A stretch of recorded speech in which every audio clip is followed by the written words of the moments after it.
আলহামদুলিল্লাহি রাব্বিল আলামিন আর রহমানির রহিম মালিকি ইয়াউমিদ্দিন ইয়াকা না'বুদু ওয়া ইয়াকা নাস্তাঈন ইহদিনাস সিরাতাল মুস্তাকিম সিরাতাল লাযীনা আন'আমতা আলাইহিম গায়রিল মাগযুবি আলাইহিম ওয়ালাদ-দাল্লিন।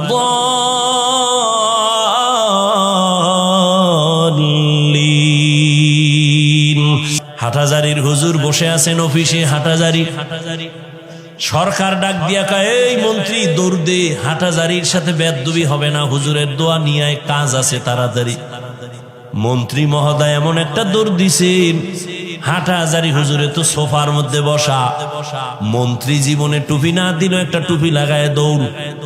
জামা পরে নাই, জামা লাগাইছে, যাইয়া এবার নিচে বসছে ফ্লোরে। হুজুরে কয় চেয়ারে বসেন, বসতে চায় না। এটা হুজুরে বলিয়াও দেয় নাই, পরিবেশ তাকে বাধ্য করেছে। হাটহাজারীর হুজুর ওখানে টুপি ছাড়া কেমনে যাই? পরিবেশ বাসে লেখা আছে ধূমপান নিষেধ, লেখা আসেনি, এরপরও কেউ ধূমপান করেনি। ড্রাইভারও বিড়ি টানে, হেল্পারও টানে, কন্ট্রাক্টরও টানে, টাকা না থাকলে ধার করে টানে। আমি হুজুর বাধা দিলে দুয়া সব আমারে মারে, আর বলে আমার বাবার টাকা দিয়া গাঞ্জা খাই, বিড়ি খাই, তোমার বাবার কি? বাসে লেখা আছে ধূমপান নিষেধ, এরপরও করে। নিষেধ করলেও থামে না। দুনিয়ার কোন মসজিদে লেখা আসেনি ধূমপান নিষেধ? নাই, কিন্তু মসজিদে গিয়া কেউ করেনি না, বরং পকেটে হাত দেয়, তাড়াতাড়ি টুপি খুঁজে। কেন? ওখানে লাঠিওয়ালা আসেনি, মারবে। বুঝো, বাসে লেখা ধূমপান নিষেধ, এরপরও ধূমপান বন্ধ নাই।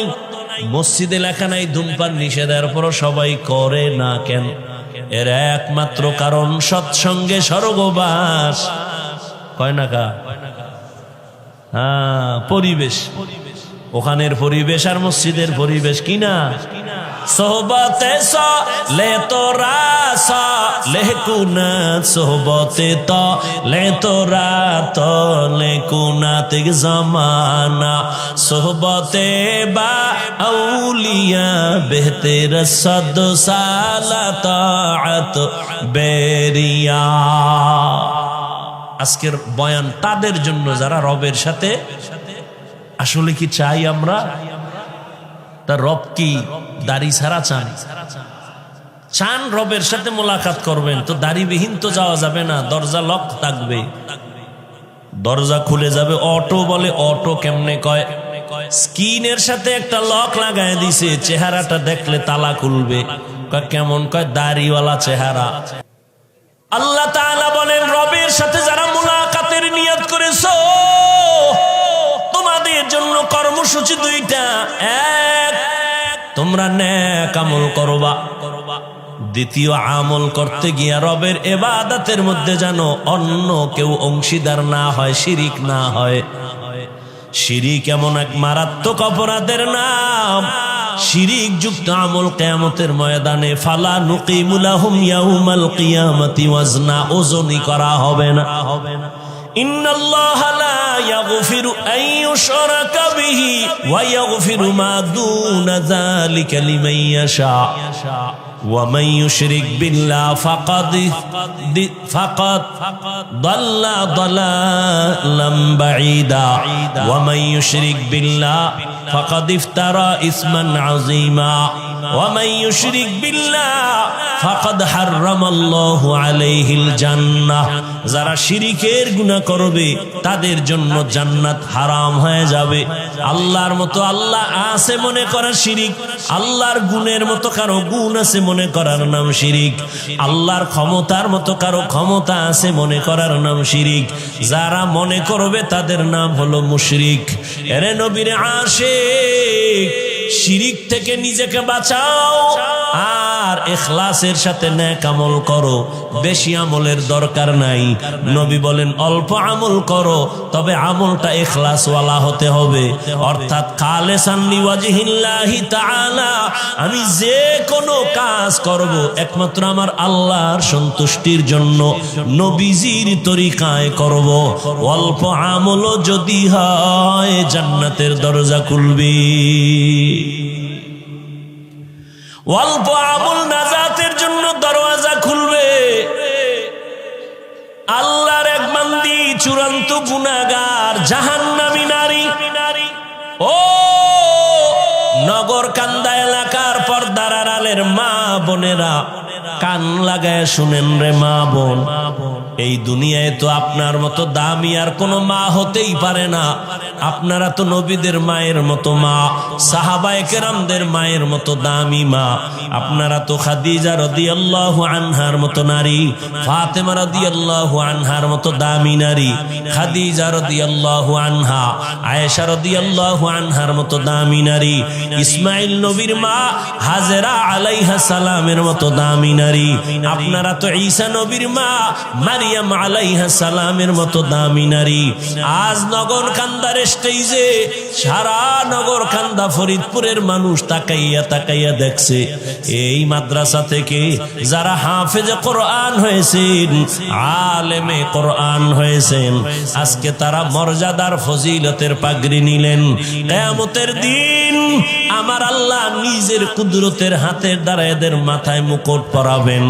আজকে খবর নিয়ে দেখবেন এই হাফেজ আলেমের মা বাবার মতো এই দুনিয়ায় ঈদের আনন্দে আর কেউ নাই। ও পর্দার আড়ালের আম্মা জানেরা, বোনেরা, ও বৃদ্ধ বাবাজি, ও যুবক, কয়দিন আর দুনিয়ায় বাহাদুরি করবা? ওই জাহান্নামী গুনাহগার বান্দি জীবনে এমন কোন গুনাহ নাই করে নাই। একদিন রাস্তা দিয়া রওয়ানা, হঠাৎ দেখে রাস্তার কিনারায় একটা কুকুর ক্ষুধার তৃষ্ণায় কান্না করে, জিহ্বা বের হয়ে গেল। ওই আল্লাহর বান্দি জাহান্নামী, অন্তরের মধ্যে মায়া জন্ম হয়ে গেল। দৌড়াইতেছি, কোথায় একটু পানি পাই, কুকুরের প্রাণটা ঠান্ডা করি। দৌড়ায় গেল, খুঁজে খুঁজে একটা পানির কূপ পাইয়া পানি উঠাবে, কিন্তু পানি অনেক নিচে, উঠাবার কোনো পাত্র নাই। আল্লাহর বান্দির পায়ে ছিল চামড়ার মোজা, মোজাটা খুলিয়া আল্লাহর বান্দি যখন পানি উঠাইতে চাইল, দেখে মোজার নিচে আরো পানি, কেমনে উঠানো যায়? আল্লাহর বান্দির মাথায় বড় একটা ওড়না পেঁচানো ছিল। এত বড় জাহান্নামী নারী, গুনাহগার, এরপরেও বড় ওড়না মাথা ঢেকে চলে। আর বর্তমান মুসলমানের সন্তান আমার বোনেরা, মাথায় ওড়না তো পরেই না, টুকটাক যা পরে তাও গলার মাফলা বানায়া ফ্যাশন করতেছি। ওড়না পরে না। যেই ঘরের নারী ঠিক মতো ওড়না পরবে না, ওই ঘরে রিজিকের কোনো বরকত হবে না। এরে আম্মা জান, ওই জাহান্নামী নারী ওড়না খুলিয়া ওড়নার এক মাথা মুজার সাথে বেঁধে পানি উঠাইয়া একটা দৌড় দিয়া কুকুরটারে পানি পান করায় দিছে। কুকুর ঠান্ডা মাথায় ঘুমায় পড়েছে। রহমতের নবী হাদিস শুনাইতেছেন সাহাবাদেরকে, ও সাহাবায়ে কেরাম, ওই মহিলাটা পানি পান করানো মাত্র একটা গায়েবী আওয়াজ কে যেন ডেকে বলে, ও আল্লাহর বান্দি, জীবনে যত গুনাহ করছো, এই কুকুরের পানি পান করাবার মতো একটা ভালো আমল করেছো, এর বরকতে তোমার জীবনের সব গুনাহ মাফ হয়ে গেছে। আতিনা ফি দারে দুনিয়া না হাসান, আতিনা ফি দারে উকবা না হাসান, ইয়া গিয়াসাল মুস্তাগীসিন ইহদিনা লিফতিখারা বিল উলুমে ওয়াল গিনা। হর গরিদে নেকো তু তৈয়ার है जो न मांगे उससे तू बेजार है। আল্লাহ তাআলা বলেন, ও দুনিয়ার মানুষ, আমি রবের সাথে যদি মোলাকাত করতে চাও, আল্লাহ রবের সাথে মোলাকাত দিবেন অবশ্যই, তবে দুনিয়াতে দিবেন না। কিয়ামতের ময়দানে আল্লাহ জান্নাতের মধ্যে ঢুকাইয়া মোলাকাত দিবেন। ও আল্লাহর বান্দা, ওই রবের মোলাকাত যদি চাও, দুনিয়ার হায়াতে নেক আমল করিয়া যাইও, তবে বেশি আমলের প্রয়োজন নাই, অল্প আমল করো, তবে ইখলাস নিয়ে আমল করো, আল্লাহর জন্যই করো। ও বান্দা, তোমার অল্প আমল আল্লাহ নাজাতের দরজা খুলিয়া দিবেন। ও আল্লাহর বান্দারা, ভালো করে চিন্তা করো। আজ এখানে আমি যে বয়ান করতেছি রে যুবক, আমি একবারও বলি নাই আমি 5 কল্লি মাথায় দিছি, তুমিও দাও, না হয় জাহান্নামে যাইবা। আমি কওমি মাদ্রাসায় লেখাপড়া করেছি, তুমি যদি না পড়ো জাহান্নামে যাইবা বলি নাই রে বাবা। স্কুল ছাড়ো, কলেজ ছাড়িয়া মাদ্রাসায় যাও, একবারও বলি নাই। বরং আমি তোমাকে একটা পরামর্শ দিব, তুমি তোমার জায়গায় থেকে কিভাবে জান্নাতের পথ পাইবা। ব্যবসা করো, বাধা নাই। চাকরি করো, বাধা নাই। লেখাপড়া করো, বাধা নাই। স্কুলে কলেজে পড়ো, বাধা নাই। ওখানে থাইকা জান্নাতের পথটা খুঁজো। কেমনে তুমি জান্নাতের পথ পাইতে পারো? তোমার মতো যুবক, ডাক্তার, প্রফেসর, ইঞ্জিনিয়ার, 5 ওয়াক্ত নামাজি, দাড়িওয়ালা আসেনি, তাহলে তাকে তো জাহান্নামী বলা যাবে না। ও চাকরিজীবী বাবা, আপনার মতো চাকরিজীবী চাকরির ফাঁকি দিয়া নামাজ ছাড়ে না, বলেন আপনি কেন পারবেন না? ও ব্যবসায়ী ভাই, আপনার মতো কত ব্যবসায়ী ব্যবসা করে, কাস্টমারের সাথে 2 নাম্বারই করে না, হালাল ভাবে চলে, সত্য কথা বলেন, নামাজের সময় নামাজ পড়ে, আপনি কেন পারবেন না? ও পর্দার আড়ালের আম্মা জানেরা, আপনার মতো কত মা, কত বোন এখনো আছে পর্দা করে, মোবাইলে চরিত্র বিক্রি করে না, নামাজ ছাড়ে না, স্বামীর মাল হেফাজত করে, সন্তানগুলোকে আদর্শওয়ালা বানানোর চেষ্টা করে। ও আম্মা জান, আপনি কেন পারবেন না? এরে আম্মা জান, আপনারা তো দামি নারী। ওই দুনিয়ার ইতিহাস আপনারা জানেন, এ জমিনের মধ্যে আল্লাহর এক দুশমন ফেরাউন আল্লাহর সাথে চ্যালেঞ্জ দিয়া নিজেরে খোদা বলে দাবি করলো, আর তার ঘরে আল্লাহ ঈমানের ফুল ফুটায় দিলেন। ওই বেঈমানের ঘরে তার স্ত্রীর নাম জানেননি? আসিয়া।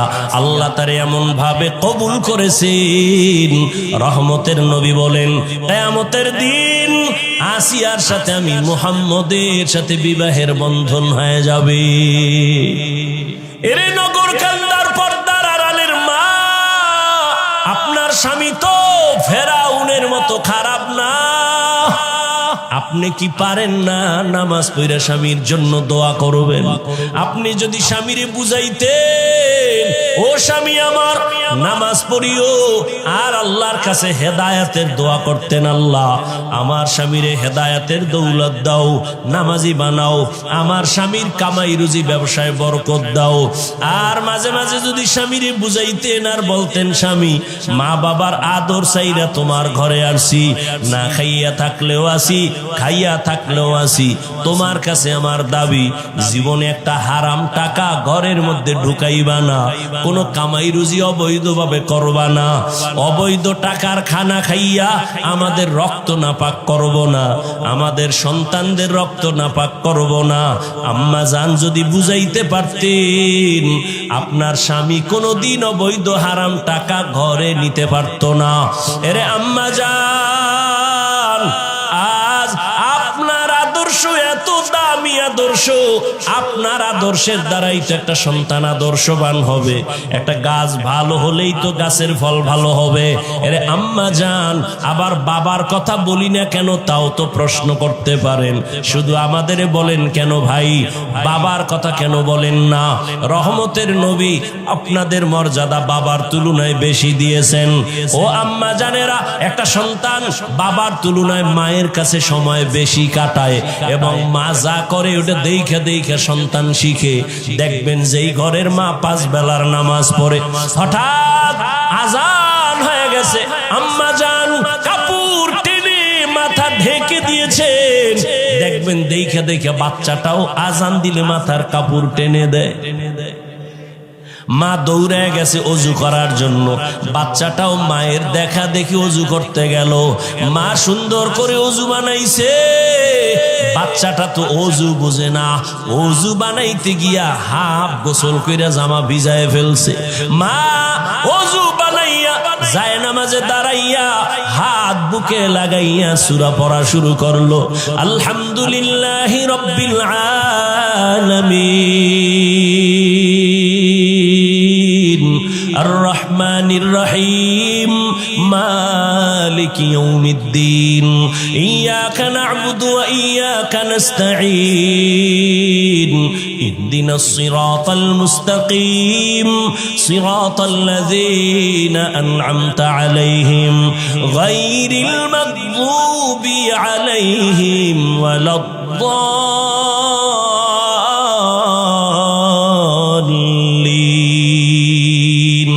বাচ্চা তো বুঝে না মা কি পড়ে।